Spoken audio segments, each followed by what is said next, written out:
Em Salmo 46 está escrito: Deus é o nosso refúgio e fortaleza, socorro bem presente na angústia. Por isso não temeremos, ainda que a terra trema e os montes afundem nas profundezas do mar. Ainda que as águas venham a rugir e espumar, ainda que os montes estremeçam na sua fúria aterradora, não temeremos, porque os nossos olhos estão em Deus. Deus é o nosso refúgio e fortaleza. Boa tarde, sejam uma vez mais bem-vindos ao Conversas com Deus e Diálogos com o Mundo. Vamos começar. Olhando para este salmo pode-se aplicar a todo cristão que se considera povo de Deus, a todas as pessoas no mundo que consideram que pertencem ao povo de Deus, e entre eles, como não poderia deixar de ser, aos israelitas que neste momento estão a sofrer provavelmente um dos piores ataques em toda a sua história. Estão a ser atacados pela frente, pela retaguarda, pela esquerda, pela direita, por cima e por baixo. Presumíveis intelectuais, líderes de todo o mundo, jornalistas, parece que estão a manipular a palavra, as mensagens, para atiçar as pessoas contra o povo de Israel. Mas este salmo aqui diz que o povo de Deus não tem que temer. Israel tem que temer sim, não os inimigos externos, exteriores, porque todo o Estado, mais cedo ou mais tarde, deve enfrentar a propaganda,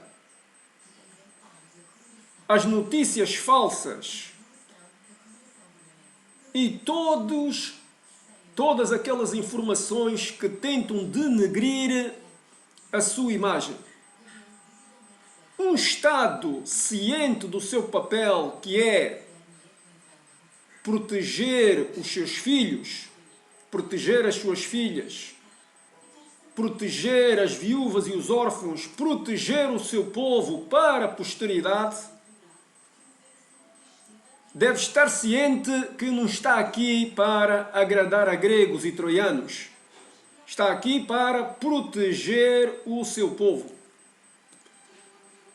Porque se não proteger o seu povo, poderá sujeitar-se à situação de ter um reino dividido contra si mesmo. E um reino dividido contra si mesmo, como está em Mateus 12, 25, não permanece, não permanecerá.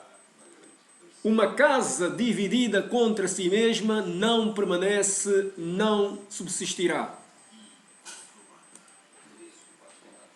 Um povo unido, uma casa unida, uma cidade unida, um país unido, a única maneira de o derrotar é prender o senhor da casa, prender o governante, prender os líderes, e então, aí sim, podem roubar-lhes e apossar-se de todas as riquezas dos seus tesouros e do seu território. Israel tem de estar ciente do seu papel no mundo, porque se Israel não conseguir enfrentar os inimigos exteriores, Israel não vai permanecer. E nesse caso, a promessa de Abraão a luta de Gedeão, a ação de Samuel, a luta de David, a libertação desse grande povo por Moisés e o seu transporte pelo deserto em segurança. Se eles não aprenderam nada, nesse caso, esse povo não permanecerá. Deviam perceber que a liberdade conquista-se, não é oferecida. A paz conquista-se, não é oferecida. Quem quer paz? Quem quer paz? Todos nós queremos paz. Mas quem quer paz acima de tudo, depois de fazer todos os esforços para alcançar a paz e não conseguir, deve se preparar para a guerra. Israel, inevitavelmente, deve se preparar para a guerra. E deve fazê-lo com a consciência de estar a agir bem, porque está a proteger o futuro do seu povo. Está a proteger não só o presente, está a garantir que o passado não foi defraudado e está a proteger o futuro. A luta deve ser feita, mesmo que não se queira lutar. As espadas devem ser empunhadas. Os escudos devem ser utilizados, mesmo que não se queira lutar. Porque, senão, os inimigos irão utilizar as suas espadas, os seus escudos, as suas lanças contra Israel. Isto lembra-me a hipocrisia do mundo numa metáfora que me veio à cabeça. Eu, quando era criança, tinha muito ciente quem são os bandidos e quem são os heróis. Ora bem,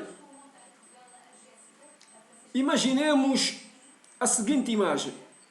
Um bandido matou uma mulher e os seus filhos e toda a sua família, apossou-se das suas riquezas. E depois foi descoberto pelo herói, ou heróis que estão a persegui-lo. E ele então utiliza um escudo, que são 3, 4 famílias com 3 filhos cada uma, e começam a disparar contra o herói.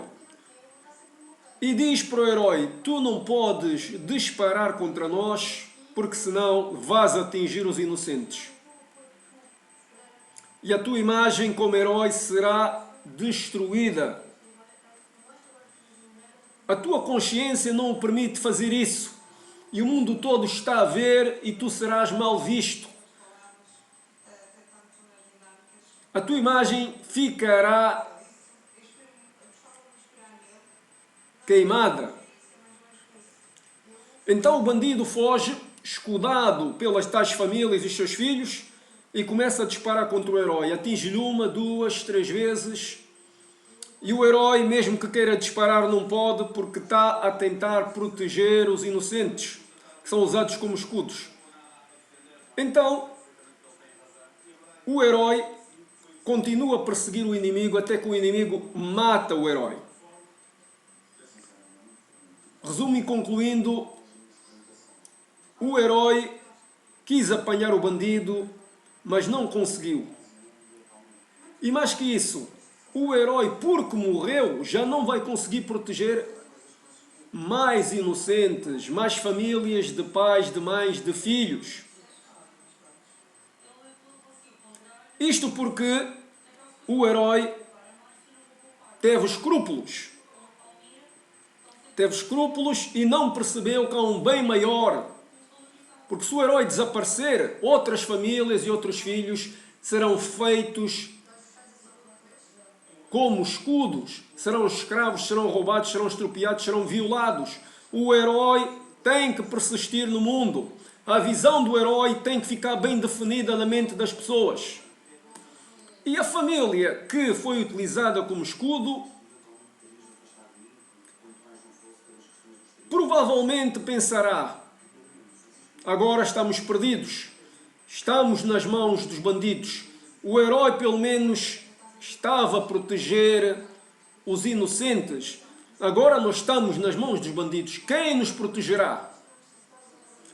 Vocês ouvem esta história e tentem aplicá-la agora no caso de Israel. Quem é o herói? Quem são os bandidos? Quem é o herói? Quem são os bandidos?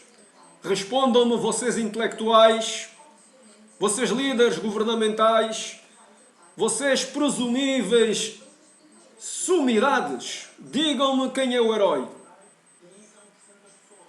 Ora, eu vos digo, o herói é Israel. Se Israel desaparecer, o mundo vai padecer do mesmo mal.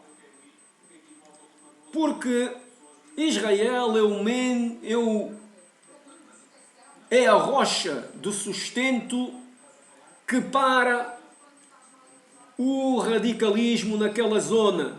É o elemento psicológico. É o fardo que o Islão radical não pode derrubar. E nós devíamos agradecer por Israel estar naquela zona, que é a zona que Deus lhes deu. Por algum motivo foi.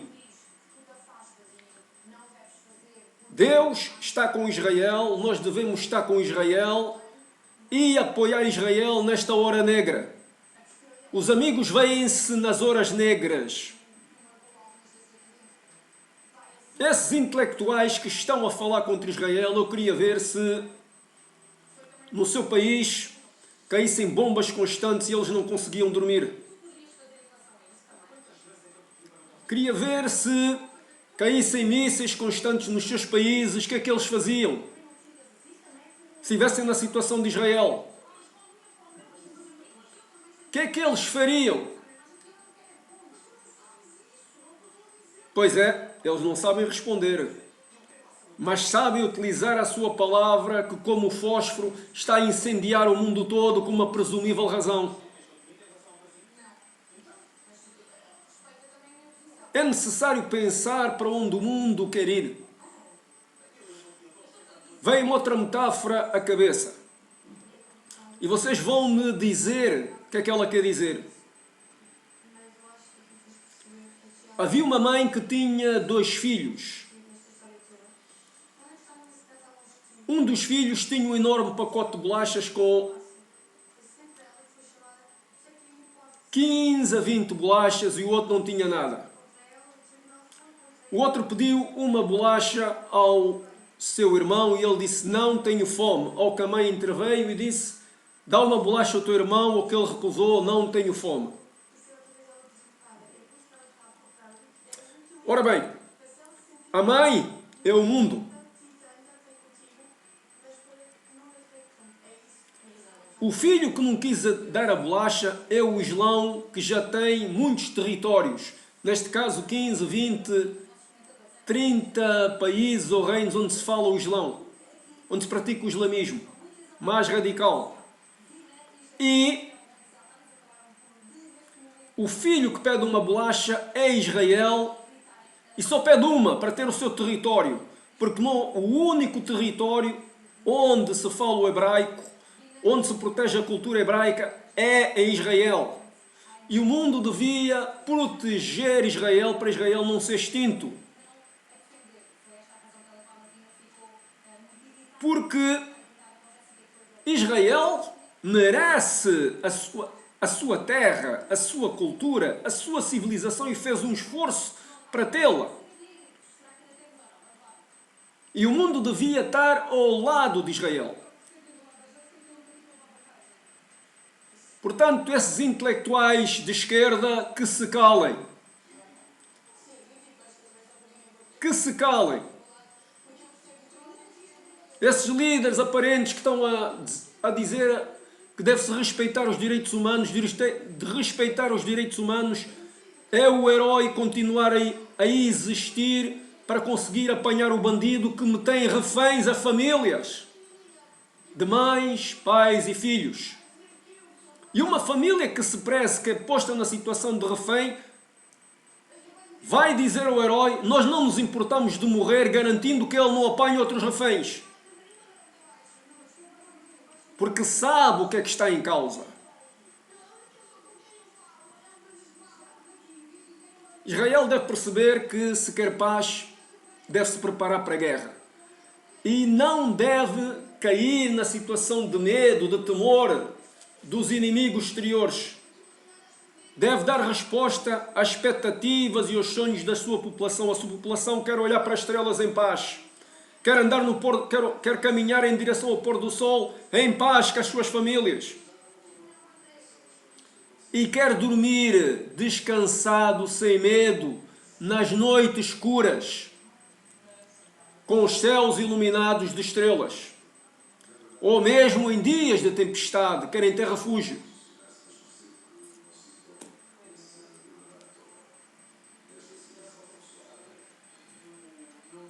Senhor, nós sabemos que Tu estás a ouvir tudo. Protege, pois, Israel nesta noite fatídica.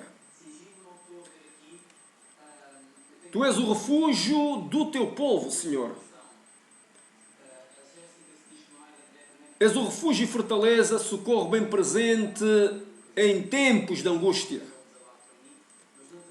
Vai ajudar Israel, Senhor, não deixes que os inimigos prevaleçam. Solta os Teus anjos, Senhor. Solta o anjo que aniquilou os primogênitos do Egito. Solta o anjo que matou 185 soldados, 185 mil soldados no reinado do rei Ezequias. Solta os Teus anjos que ajudaram o rei Josafá, quando aquela multidão vinha contra ele. Pois ele punha os olhos em Ti. Põe os olhos em Israel, Senhor, porque ele é o Teu povo. Não deixes que a semente de David se extinga. Não deixes que a luta de David tenha sido em vão. Como Teu servo, Senhor, eu peço-Te que nesta hora negra venhas sustentar o Teu povo.